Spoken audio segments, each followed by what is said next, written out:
Hello everyone, welcome to Shubhra's cookbook. আমি শুভ্রা, আপনাদের স্বাগত জানাই। চলে এসেছি আজ আবার একটা নতুন রেসিপি নিয়ে। আশা করি আপনাদের ভালো লাগবে। যদি ভিডিওটা ভালো লাগে তাহলে আমার চ্যানেলটাকে প্লিজ সাবস্ক্রাইব করে সাপোর্ট করবেন। বেল আইকনটা অবশ্যই প্রেস করে দেবেন। আর খুব খুব ভালো থাকবেন সবাই। রাখুন, দেখতে থাকুন শুভ্রাস কুকবুক।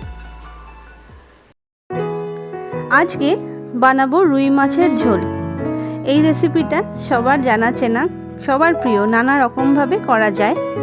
আমি আজকের আমার এই রেসিপিটা আপনাদের সাথে শেয়ার করব। আমি নিয়ে নিয়েছি মাছের 6টা পিস, খুব ভালো করে ধুয়ে নিয়েছি।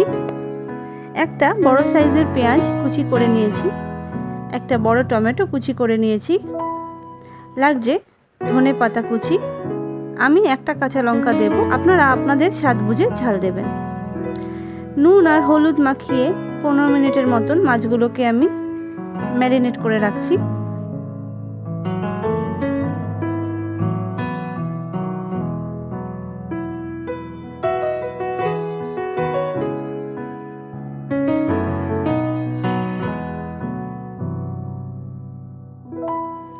কড়াইয়ে দিয়ে দিলাম সরষের তেল।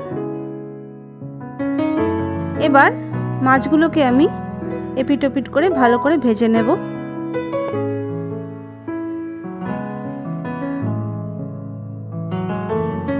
মাছ ভাজা হয়ে গেছে। এবার আমি ওই কড়াইতেই আরেকটুখানি তেল দিলাম আর দিয়ে দিলাম কালো জিরে। কালো জিরা দিয়ে এবার আমি কুচিয়ে রাখা পেঁয়াজ আর টমেটো এক এক করে দিয়ে দেব। আগে দিয়ে দিলাম পেঁয়াজ,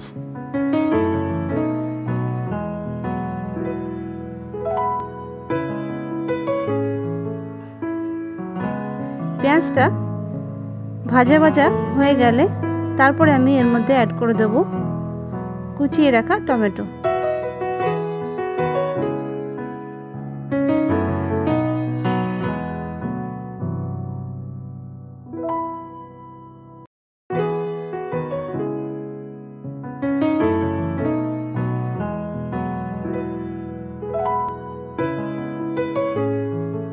পেঁয়াজ আর টমেটো একটু ভাজা হলে তার মধ্যে আমি পরিমাণ মতন নুন দিয়ে দেব। আবার খুব ভালো করে নেড়ে চেড়ে আমি ঢাকা চাপা দিয়ে দেব 2 থেকে 3 মিনিটের জন্য।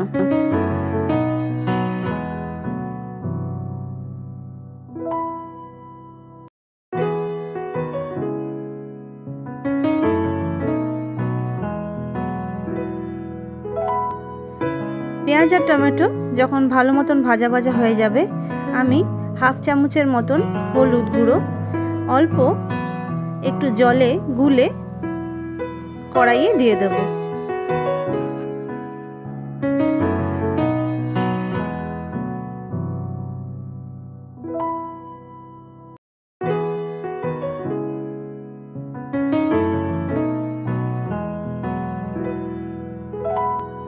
মশলাটা আমি ভালো করে কষিয়ে নেব যতক্ষণ না তেল উপরে ভেসে উঠছে। এবার আমি পরিমাণ মতন জল দিয়ে দেব, যতটা আমার ঝোল দরকার ততটা। আর কাঁচা লঙ্কাটা চিড়ে আমি দিয়ে দিলাম। আমি ভেজে রাখা মাছের পিসগুলো এর মধ্যে দিয়ে দিচ্ছি।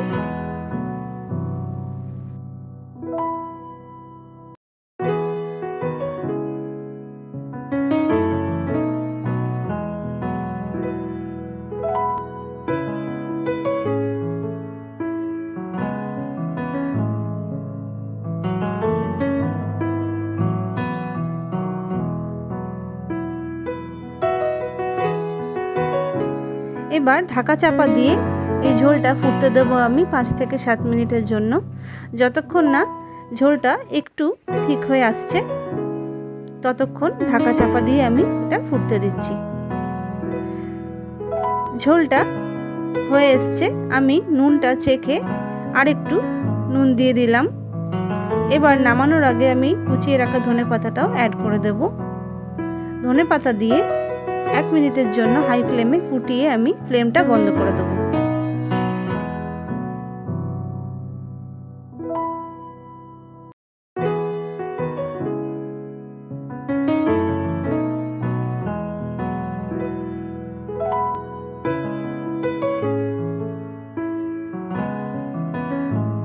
ব্যাস হয়ে গেল, খুবই ইজি আর টেস্টি রুই মাছের ঝোল রেডি।